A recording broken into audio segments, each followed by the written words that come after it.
Olá, bem-vindos a esta conversa sobre doença inflamatória do intestino. Desta vez vamos falar sobre estilo de vida e saúde mental. Eu tenho a sorte de ter comigo o professor Miguel Constante, que é médico psiquiatra, que acompanha alguns destes doentes na sua consulta e que, acima de tudo, vê muitas das consequências que estes doentes sofrem, nomeadamente ansiedade e depressão. E é precisamente por aqui que eu vou começar a nossa conversa.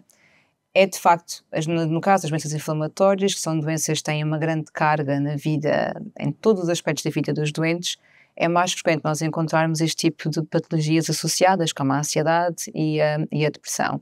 E de facto, existe uma prevalência maior nesta população. Será que existe um motivo para que isso aconteça com mais frequência? E será que é diferente gerir estes doentes com doença crónica versus doentes que não as têm? Mónica, antes de mais nada, muito obrigado pelo convite. É com muito gosto estou aqui e é uma honra vir aqui partilhar, enfim, o meu conhecimento, a minha experiência nesta área. Só para as pessoas que não estão a ouvir e não sabem o que eu faço, eu sou um psiquiatra de ligação.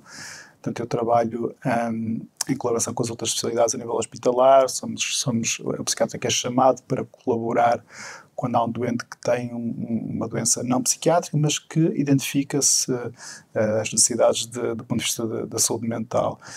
E, de facto, temos uma articulação muito estreita com a gastro, e eu tenho uma colaboração, tenho dado resposta aos pedidos da gastro para avaliar e tratar este tipo de doentes com a doença inflamatória intestinal, a colite ulcerosa, a doença de Crohn, porque, de facto, é difícil encontrar doentes que não têm este tipo de sintomas, com expressão clínica importante, significativa, com diagnósticos, critérios de diagnóstico para perturbações depressivas e de ansiedade.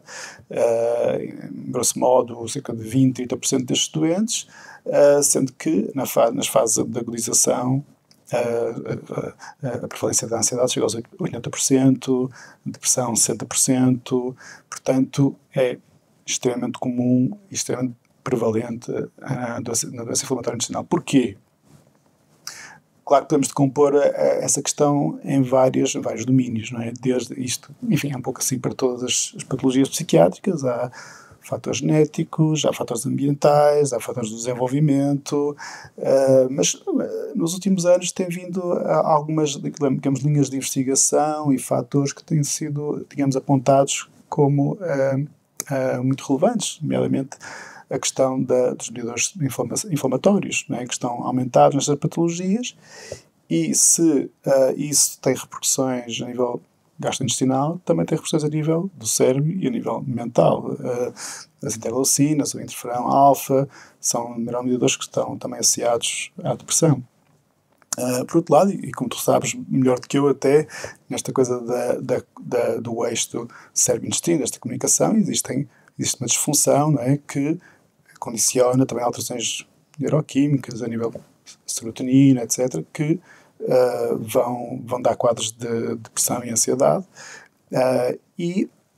Numa outra perspectiva, digamos, mais psicológica, se quisermos, são doenças crónicas com curso, por vezes, há uma imprevisibilidade, quando é que vai surgir a nova agudização, quais são as complicações da doença, não é? Que implicam um grande impacto psicológico na pessoa, uma necessidade de ajustamento, de adaptação, muito importante, e, portanto, questões como a alteração da autoimagem, o impacto na funcionalidade, não é? No trabalho, na vida familiar. Portanto, os sintomas da doença inflamatória intestinal cursam com esse impacto que gera consequências a nível da depressão e ansiedade. Eu penso que estes serão alguns dos mecanismos mais biológicos, mais psicológicos.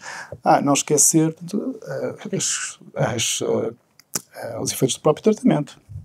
Quando há uma necessidade, por exemplo, hoje em dia a gastroenterologia recorre talvez menos aos corticoides do que anteriormente. Surgiram, felizmente, novas abordagens, os biológicos, que poupam aos doentes certo tipo de efeitos secundários, nomeadamente a nível psiquiátrico, depressão, mania, efeitos secundários de algum destes tratamentos que víamos, se calhar mais anteriormente, hoje menos, graças aos tratamentos inovadores. Mas também, digamos, quando há necessidade de cirurgia, as complicações cirúrgicas, uma situação que suscita muitas vezes um pedido de avaliação e do nosso acompanhamento, porque são vividas como situações de grande sofrimento para os doentes, a cirurgia pós-operatório, digamos, situações às vezes muito complexas com, sabe, em alguns casos que eu vi, com fístulas, por exemplo, não é? Situações terríveis, geradoras de angústia, sofrimento, hospitalizações repetidas, não é? A impossibilidade de cumprir ou de desempenhar o papel de mãe, não é? A incapacidade de ter uma vida profissional, portanto, altamente limitativo nos casos mais graves. Acho que estás a tocar aí em temas que são absolutamente fundamentais e que abordam a dificuldade de viver com uma doença crónica que tem efeito nas diferentes esferas da vida. E à medida que estavas a falar, eu estava aqui a recordar-me de um caso que eu tive relativamente recente, em que a familiar que acompanhava o doente dizia que o doente tinha quase uma dupla personalidade, que era o momento em que a doença estava calma e as coisas estavam muito mais controladas, que era muito mais participativo socialmente, tinha mais ideias de coisas para fazer, dormia melhor, fazia desporto, versus períodos de memorização, em que era quase um entrar na toca, aquela reclusão, com isolamento social, com medo de sair porque tinha que estar muito perto de uma casa de banho em todos os instantes, que é algo que nós vemos muito frequentemente nos nossos doentes, que até nós chamamos síndrome da casa de banho.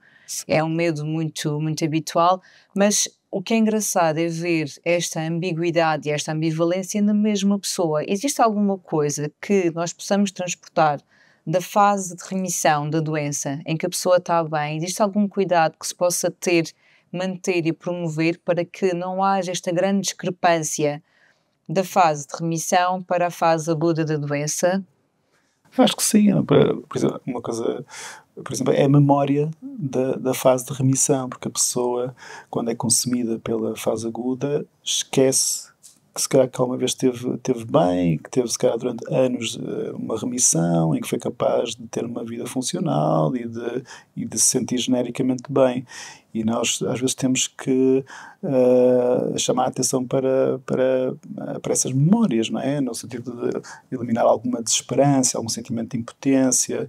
Mas sim, no plano da saúde mental,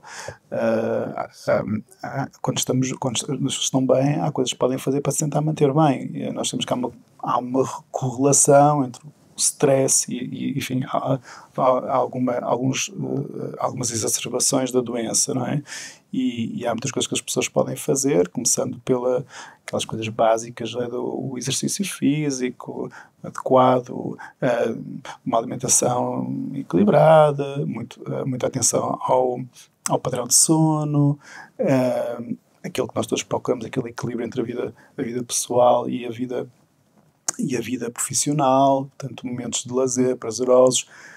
Tudo isso são coisas que permitem manter os níveis de stress mais reduzidos e talvez ter alguma implicação, há uns estudos que apontam para isso, no curso da doença. Não são fatores causais, obviamente, da doença inflamatória intestinal, mas são fatores que modulam e, sobretudo, determinam a qualidade de vida da pessoa, independentemente de ter mais ou menos sintomas gastrointestinais. Portanto, sim, acho que às vezes temos que estar com o doente nas fases piores e não é, aguentar aquela onda, lembrando que há um ontem e há um depois, não é, da tempestade. É muito importante o que acabaste de dizer. Eu acho que ficar com o doente na fase difícil, vê-lo passar pela fase difícil, mesmo às vezes para nós, também é muito difícil, porque são doentes que nós acompanhamos, nós conhecemos, e de repente quando vemos uma fase inflamatória a acontecer, que nós sabemos que vai ter efeito não só na questão do cansaço, da energia, do padrão de sono, estar com um organismo pró-inflamatório também traz consequências, como já falaste muito bem, sobre a ansiedade e depressão. Nestes doentes, será que nós estamos a recorrer muito tarde à psiquiatria? Será que existe ainda algum atraso no tratamento que alguns destes doentes até podem beneficiar? Eu acho que sim. Eu acho que sim, e acho que a responsabilidade também é do nosso lado, dos psis e da psiquiatria. Isto é uma coisa que me tem interessado, que é tentar haver, como que haja uma abordagem mais sistematizada de rastreio nestes doentes. Eu penso que, aliás, as boas normas e os guidelines dão orientações nesse sentido, que seja feito um rastreio periódico da saúde mental destes doentes. Temos às vezes dificuldade em operacionalizar isto, não é? Porque desde logo exige, enfim, a colaboração entre as equipas e existe disponibilidade dos profissionais, e não estamos muito preparados para essa cultura de ir assertivamente à procura dos sintomas. Parece que esperamos que a pessoa se queixe, que a pessoa verbalize, mas nem sempre o fazem. Às vezes as pessoas, hoje em dia, a saúde mental, felizmente, não tem o estigma que tinha algum tempo atrás, e as pessoas já falam mais abertamente sobre a sua depressão, sobre a sua ansiedade. Mas há pessoas que nem sequer, pessoas doentes, que nem sequer talvez identifiquem bem os sinais, nem sequer tenham consciência perfeita do que é que se passa consigo, acham que podem pensar que o cansaço, por exemplo, é atribuível à doença inflamatória, mas talvez não, talvez haja um quadro depressivo que tem até um papel mais preponderante por trás desse sintoma, de uma fadiga, de uma dinamia, uma falta de vontade de fazer seja o que for. Portanto, acho que podemos melhorar a detecção através de métodos validados, standardizados de rastreio, e acho que o gastroenterologista também pode e está equipado com os conhecimentos necessários para avançar com primeiras linhas de intervenção, não é? Desde logo, pela sua competência na relação médico-doente, e eu acredito muito na escuta ativa, na escuta empática. Isso é terapêutico, não é? E essa postura que vocês têm e que estão muito, penso que cientes disso, no âmbito do contexto da relação médico-doente, por si só é extremamente importante. Há fármacos que vocês podem utilizar, fármacos de primeira linha, os antidepressivos SSRIs, quer dizer, acho que está ao alcance dos gastroenterologistas poder avançar com uma terapêutica. Claro está, a fazer uma referenciação apropriada, seja para uma intervenção psicológica, seja para uma avaliação psiquiátrica do nosso lado. Portanto, acho que sim, podemos fazer mais, talvez, com esta população de doentes. E nos doentes que têm, ou que nós sabemos que vão enfrentar a cirurgia, ou que tiveram uma grande alteração da sua imagem corporal porque perderam muito peso e de repente quase que já não se reconhecem, a própria família não os reconhece, no sentido que há quem tenha grandes mudanças e isso acarreta também uma doença, entre aspas, visível, que é mais difícil de esconder. As pessoas depois perguntam-se como é que podem explicar, ou se é que devem falar sobre a doença à família, como enquadrar, como contextualizar. É uma conversa que os doentes fazem contigo em consulta. É fácil abordar com esta problemática de como falar sobre esta doença de uma forma simples, mas de uma forma, como tu mesmo disseste, assertiva e que deixa as pessoas numa posição um bocadinho mais de poder do que estar simplesmente só no ato passivo de, entre aspas, ficar doente.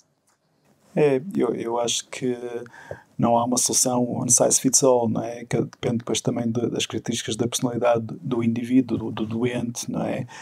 Dos seus traços de personalidade, mas regra geral, nesta patologia como noutras, fazer segredo do ponto de vista do psi é carregar um peso, é não partilhar o sofrimento, é gerar equívocos do outro lado, não é? A família que pensa que a pessoa está chateada, quando na verdade a pessoa não está a sentir-se bem, não é? E isso deixa margem para equívocos, mal-entendidos, conflitos, por vezes desnecessários.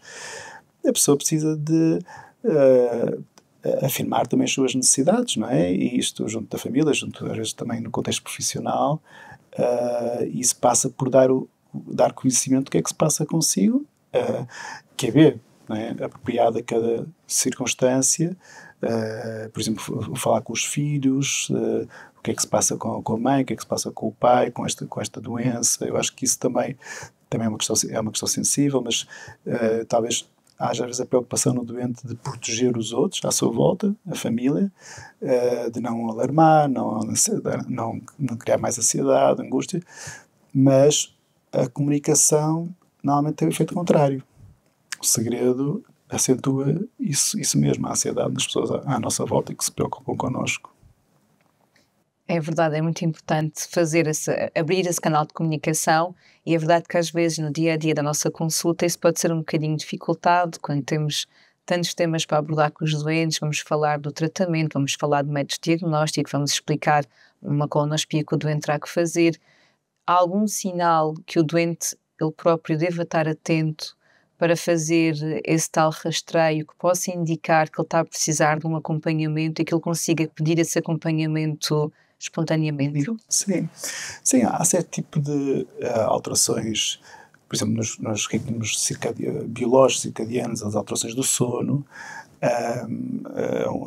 há certo tipo de pensamentos, não é? O pessimismo, a cabeça que não para e que não deixa, aquela insónia inicial, não deixa desligar, não é? A incapacidade de sentir-se relaxado, permanentemente tenso, com dores no corpo, o revisitar muitas vezes situações do passado, questionar coisas que tenha feito ou não tenha feito, e a pessoa passar muito tempo diariamente nestes exercícios, nestes ciclos de pensamentos, com uma insónia associada. É claro que a nível dos sintomas mais físicos da depressão, há aqui alguma sobreposição às vezes com a própria patologia da doença inflamatória, mas em todo caso, qualquer coisa que fuja do padrão, não é? Um cansaço inexplicado, deve também fazer questionar se haverá alguma coisa do ponto de vista mental que não esteja bem, que mereça alguma ajuda. Muito bem, portanto é importante desmistificarmos, o doente ter essa autoanálise bem acertada consigo próprio para perceber os sinais um bocadinho mais subtis que acabaste de descrever. E é verdade, quando um doente está bem, o intestino está bem, tudo funciona bem, mas há algumas diferenças já começam a borbulhar, e algum trabalho que podemos fazer. Tu falaste há bocado nos inibidores da recaptação da serotonina, no caso farmacológico, e numa abordagem que não seja farmacológica, como é que nós podemos capacitar estes nossos doentes? Ou o que é que devemos sugerir nesta? Sim, nós trabalhamos muitas vezes nas equipas com o apoio da psicologia e a intervenção psicológica, psicoterapêutica, e aí temos também várias abordagens, várias correntes, desde a terapia cognitiva ou comportamental, desde o mindfulness, desde a terapia de aceitação e compromisso. Quer dizer, há uma série de escolas que eu penso depois faz parte do psicólogo também ajustar aquele perfil individual da pessoa, do doente que está à sua frente, porque os doentes têm diferentes inclinações e respondem melhor ou pior a determinado tipo de abordagem, mas vejo isso também como um elemento essencial da nossa intervenção. Respeito muito a preferência dos doentes, não é? Há doentes que de facto preferem, eu coloco, digamos, as cartas na mesa e a pessoa escolhe qual é o tipo de tratamento que acha que se coaduna melhor consigo, desde dentro daquilo que são as indicações. Mas isto é uma regra geral para todos os tratamentos em saúde mental. A melhor forma é a combinação das abordagens psicológica e farmacológica, e é assim que conseguimos os melhores resultados. Muito obrigada, Miguel, por participares nesta conversa que é tão importante sobre saúde mental nos doentes com doença inflamatória do intestino. Muito obrigada também por estarem presentes. Agradeço em nome da Sociedade Portuguesa de Gastro a dinamização deste tipo de iniciativas.